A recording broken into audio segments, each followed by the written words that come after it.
bringing us into the verdict section, Josh. Well, how do we wrap this up, man? I still think River City Ransom is the only good side-scrolling beat 'em up on the NES, Jay. What? Other than that game, what? Which definitely does more in every possible way than this, other than graphics and storytelling. Like I said,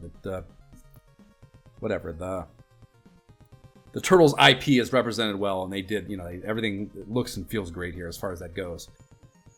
But other than that game, River City Ransom, this is easily the best attempt to make it not feel like fucking Mario Run button jam fest, So yeah, that is to its credit, and there's a lot of shit, like we said, like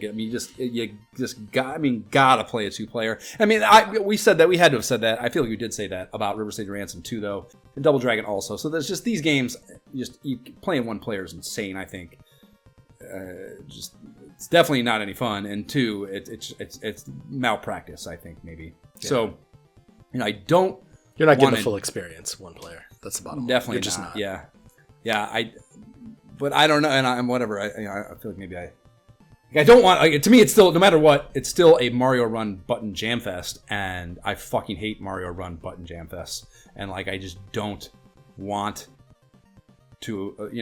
I'm hesitant to do it for that reason, and I was hoping that we'd get a 2-player thing in, so I could have that fresher on my vibe for this. But it's Konami, it's Turtles doing a great job with all the side play bullshit. And they fucking better, given how monotonous the gameplay is. But, the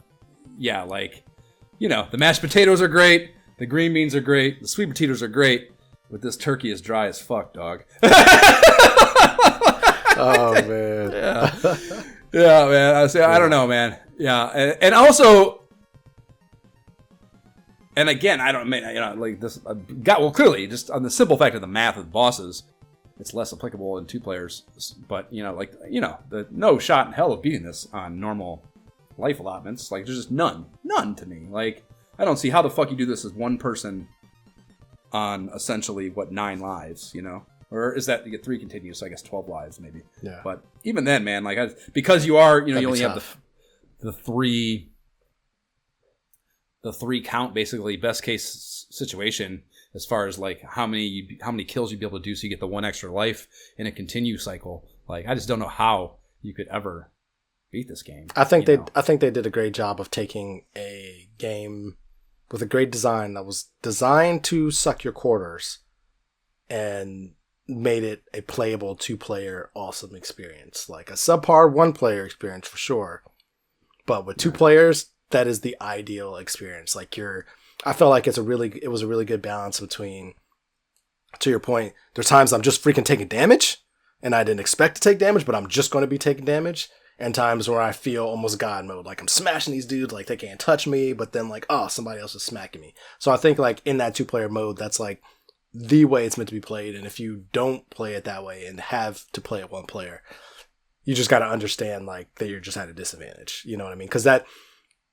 if you look at it from a historical standpoint, hey, the show just came out last year. I'm playing this in the arcades. It's a blast. They ported this to the NES and tied it into the show and the movie I just saw, so it really feels like it's wow, a really connected kind of situation. And so I'm actually able to play at the end of the episode, listen to the podcast. It's I just started watching. I just started watching that new Pluribus. Yeah, is it good? I want to check that out. It's very good. I mean, it's It's no surprise. It's Vince Gilligan, Breaking Bad guy. It's fucking nice. Great. Nice. And I like her too. It's the woman who played. I know you're talking about the main person. Yeah. Saul's love interest in Better Call Saul. So. Yeah. But yeah, I think for me, there's just too much here to not give it the blessing. It absolutely gets a blessing, despite at the same time recognizing those things that are drawbacks and things that in later Turtle games, 2, notably Turtle, or not 2, but 3, and notably Turtles in Time, which is the direct sequel to this one. There's just so many, the ability to switch turtles, being able to grab the enemies and throw them into the screen and do different moves, and there's just so much more to it. That's exactly what I mean. It's just NES. They just don't. It's not a buttons, man. It's as simple as that. It's not a button. And of course, that one's on the Super Nintendo, so of course, that But like for what they were able to do, to your point, like I think this absolutely, for the time that it came out in, like it was absolutely amazing. Like yes, it's going to be tougher now when you look back and some of the limitations, but at the time, give me this game all freaking day long and I'll figure it out. Yeah, I mean, yeah, I literally had here just like up to you to convince me. Fucking beat him up, boy. Let's hear it. So yeah, I mean, you're right. It was monotonous and whatever, but you're probably right. Like even from the standpoint, I'll give you a little more of switching and playing the actual arcade version right after this and seeing like, okay, like I see the limitations, like the extra sprite work, the extra animations that the arcade has, the extra enemies, and like, but at the base of it, it's still the same game, which is way better. And I was explaining this to Zeke last night because before we started playing it a couple of days ago, he was like, "Oh, you've beat this game before, Dad?" I was like, "Let me give you the background." I was like, "This game was the game to play. I loved it. I went through the whole thing. Like, of course I beat this game." And so, like, just the fact that it being really, from an NES standpoint, like the first game that was amazing in the arcades that I brought home. It was basically the same thing and amazing without like a huge step down.